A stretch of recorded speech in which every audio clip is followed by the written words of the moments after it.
բյուջետային մեր գործերը լավ են, հարգելի գործընկերներ, ես ուզում եմ ասել, որ գոնե այս պահի դրությամբ մենք ընթանում ենք արդեն անդրադառնալով 2026 թվականի պետական բյուջեի հարկային եկամուտներին, մենք ընթանում ենք մոտավորապես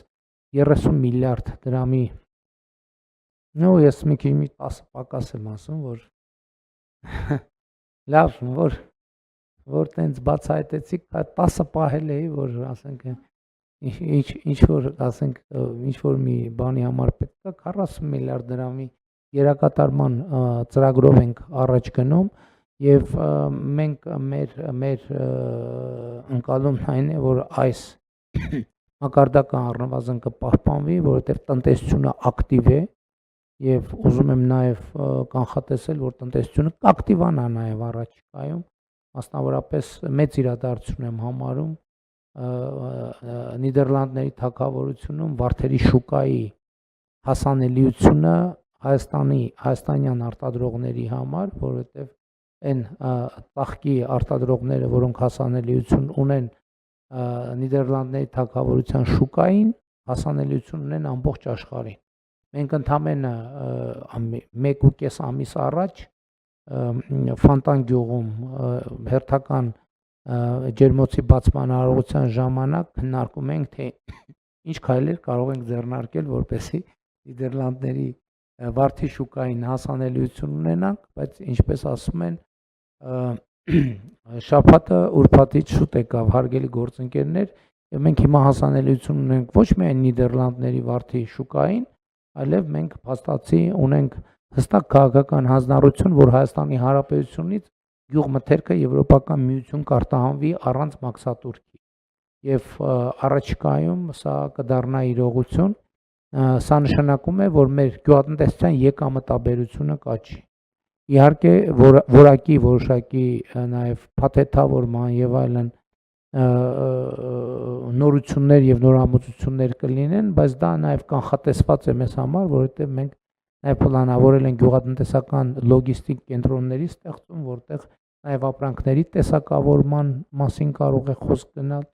եւ այդպես շարունակ։ Իհարկե առաջիկա մեզ ակտիվ աշխատանք է սպասում նաեւ Եվրասիական տնտեսական միությունում եւ մենք այդ աշխատանքը կկատարենք եւ բայց միևնույն ժամանակ մենք այս ընթացքում տեղի ունեցող գործընթացները կուսումնասիրենք եւ Եվրոպական միության հետ արդեն ունենք պայմանավորվածություն, որ արագ արձագանք կլինի 50 միլիոն եվրոյի աջակցության ձևով եւ մենք այդ գումարները կօգտագործենք այն դեպքերի համար, երբ կտեսնենք, որ չարթարացված ձևով, այսինքն արտահանման խոչընդոտներ են ստեղծվել, բայց իհարկե մեր քաղաքականությունը շարունակելու է անկախ ամեն ինչից, մեր քաղաքականությունը շարունակելու է մնալ արտահանման շուկաների դիվերսիֆիկացումը։ Ուզում եմ ուղիղ ասել, որ մենք շատ երկար համոզում ենք, խնդրում ենք, փորձում ենք աջակցել մեր տնտեսվարողներին, որպեսզի իրենք դիվերսիֆիկացնեն արտահանման շուկաները եւ այս ուղղությամբ որոշակի շարժեր իհարկե կան, որովհետեւ Եվրամիության ուղղությամբ մեր արտահանումը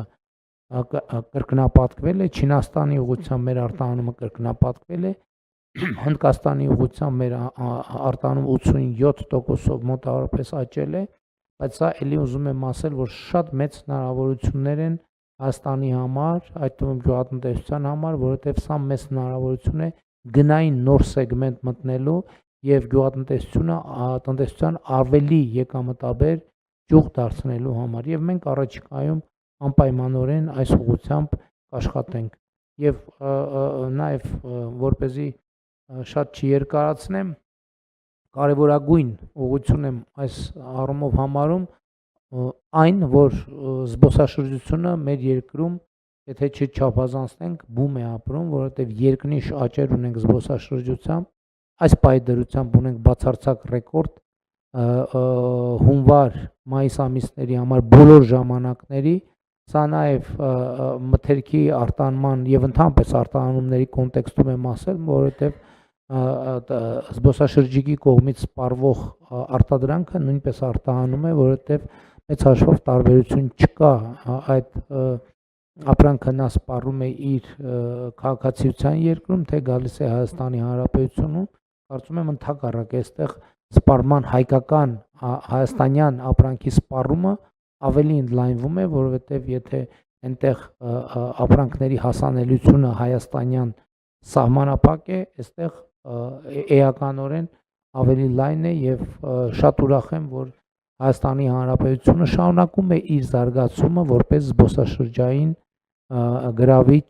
գրավիչ ուղղություն եւ սա կապված է նաեւ իհարկե խաղաղության հետ, սա կապված է ներքին անվտանգության հետ եւ մենք ինստիտուցիոնալ էական բարեփոխումներ ենք իրականացրել, այդ թվում ներքին անվտանգության մակարդակը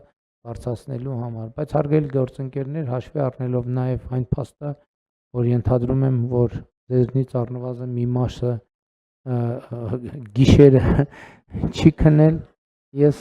այստեղ կդադարեցնեմ իմ զեկույցը 2025 թվականի պետական բյուջեի կատարման ընթացքի վերաբերյալ, չնայած սրանով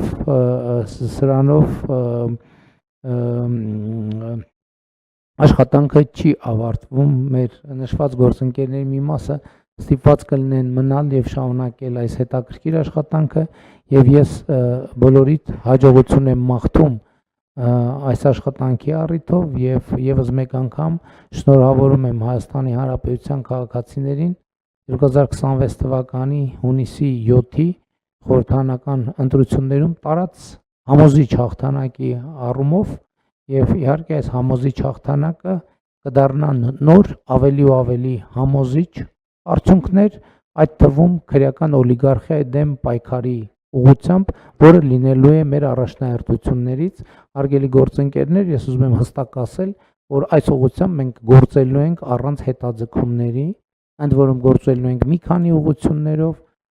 արդարադատությունը պետք է կայանա, արդարադատությունը պետք է տեղի ունենա, բայց միևնույն ժամանակ ապօրինի գույքի բռնագանձման համակարգը պետք է հասնի իր լրումին, նաև համայնքային եւ պետական շահերի պահպանության ուղղությամբ պետք է մենք աշխատել,